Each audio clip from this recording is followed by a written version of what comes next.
Tunay na pag-ibig ang kailang hinahanap, ngunit pekeng pag-ibig ang kailang nalasap.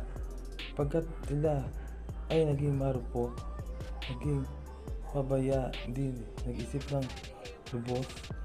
Kaya ngayon ay matuto na makiramdam.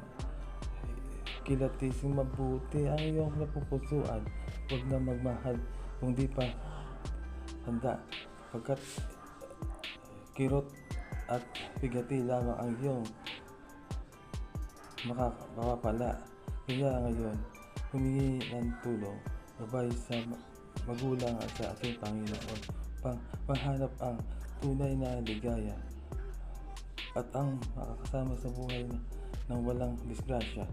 Kaya ngayon ay maging matuto na pumili ng tunay at tapat na tao.